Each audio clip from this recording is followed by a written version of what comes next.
సమరం హెల్త్ ఛానల్కు స్వాగతం. ఈరోజు మనం రక్తపోటును తగ్గించే డాష్ డైట్ గురించి తెలుసుకుందాం.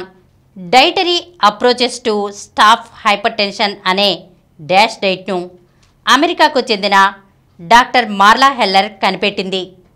రకరకాల ఆహార పదార్థాల ద్వారా శరీరానికి తగినన్ని పోషకాలను అందించి ఆరోగ్యాన్ని మెరుగుపరచడంతో పాటు రక్తపోటును తగ్గించడంలో ఈ డాష్ డైట్ దిట్ట. రక్తపోటు రాకుండా ఉండాలన్నా, నియంత్రణలో ఉండాలన్నా ఈ డైట్ను అనుసరించటం మేలని వైద్యులు కూడా అంటున్నారు. ఈ డైట్ను అనుసరిస్తే 2 వారాల్లోనే సిస్టాలిక్ బ్లడ్ ప్రెషర్ 8 నుంచి 14 పాయింట్లు తగ్గినట్లు ప్రయోగాత్మకంగా రుజువైంది.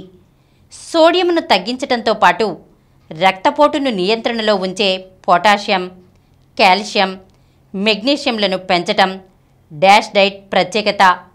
ఈ డైట్లో భాగంగా తృణధాన్యాలు, పళ్ళు, కూరగాయలు, తక్కువ కొవ్వు ఉండే పాల ఉత్పత్తులు తీసుకోవాలి. చేపలు, చికెన్, చిక్కుళ్లతో పాటు వారంలో 1-2 రోజులు నట్స్, సీడ్స్ తినాలి. తక్కువ పరిమాణాల్లో మాంసం, స్వీట్లు, కొవ్వులు కూడా తీసుకోవచ్చు.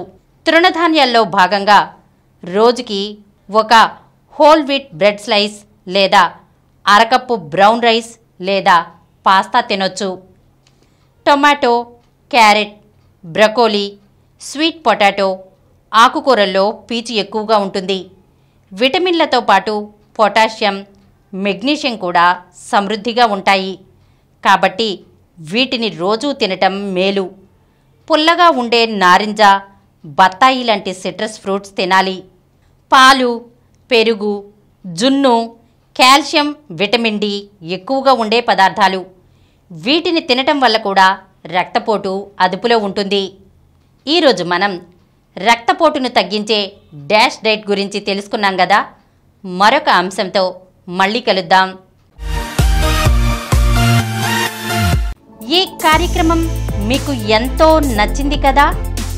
ఇటువంటి మరిన్ని వీడియోల కోసం అనతి కాలంలోనే 20 కోట్ల వ్యూస్ సాధించిన సమరం ఛానల్ సమర్పించు సమరం హెల్త్ ఛానల్కు సబ్స్క్రైబ్ చేయండి, లైక్ చేయండి, మీ ఫ్రెండ్స్కి షేర్ చేయండి. అలాగే ప్రక్కనున్న గంట సింబల్ని ప్రెస్ చేయడం మర్చిపోకండి. Please download Samaram Channels app from Google Play Store and watch your favorite channels. Click the bell icon and subscribe to the channels.